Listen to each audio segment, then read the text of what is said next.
Hey y'all. So Proverbs 16:9. We're going to read this one and a couple more today. Proverbs 16:9 says, "A man's mind plans his way, but the Lord directs his steps and makes them sure."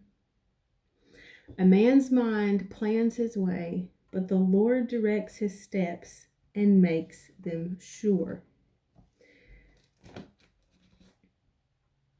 When we sure and steadfast, established. Psalms 37:23 says, "The steps of a good man are directed and established by the Lord when he delights in his way, and he busies himself with every step."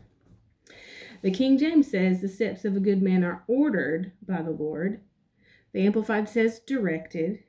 And one of the other Hebrew words in my notes down at the bottom says, "established." We can think all day long. We can plan all day long. But until we consider the Father who sees beyond what we see, that's the only way that they'll be established.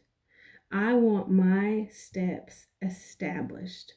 I want them ordered and directed by Him because He sees what's coming. And He knows the plots of the enemy.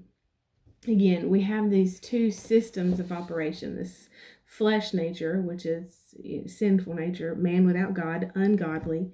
And then we have the Spirit of God, which now lives on the inside of us since we belong to Jesus Christ. And it's that Spirit that is constantly revealing things to us and teaching us and showing us and directing our steps. I think on every other page in all of my notebooks, I have 1 Corinthians 2:14 written down, which apparently is my go-to right now, or scripture for the year. But that the natural, non-spiritual man does not accept or welcome or admit into his heart the gifts and teachings and revelations of the Spirit of God, for they are folly. And you know that's what the world says, and you know that's what Satan says. And even in the beginning, in the garden with Adam and Eve, and Satan is pressuring Eve, and he says, "Surely God did not say." Did he really say? Boy, that sounds foolish, that you couldn't eat this fruit from this tree. And so the world looks at the ways of God as folly. But God has established a right way of doing things to protect and guard His children. Counsel, again, is advice, consultation. It is seeking advice. Well, who are we supposed to be seeking? Seek you first His kingdom, Matthew 6:33, and His righteousness, which is His way of doing and being right. And then everything else will be taken together besides. Again, you look in that chapter, and Jesus is talking about physical needs. This is in the Sermon on the Mount, and it's the physical needs of the people. The food, their clothes, where they're going, their shelter.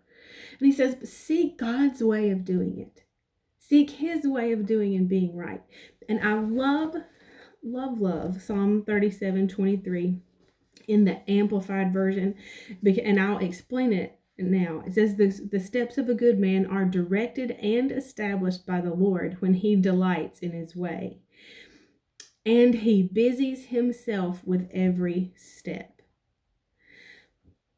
That is He, God, busies Himself with every step that we take. That when we trust in Him, when we seek Him for the steps that we are supposed to take, He directs our steps, He establishes our steps, and He busies Himself with His every step. That God busies Himself with my every step. But the rest of this is really good too. Let's go on. In verse 24. Though he falls, He shall not be utterly cast down. For the Lord grasps his hand in support and upholds him. I have been young and now I am old, yet have I not seen the uncompromisingly righteous forsaken, or their seed begging bread. The Lord is watching, and he is aware, and he busies himself with our every step. And even if we fall, he is right there. It says, he shall not be utterly cast down, for the Lord grasps his hand in support and upholds him. Even in the hard, even in the difficult, even if we slip and fall, he grasps our hand in support. Oh, that is good, encouraging word for today. We'll pick up here tomorrow. I'll see you then. Bye, y'all.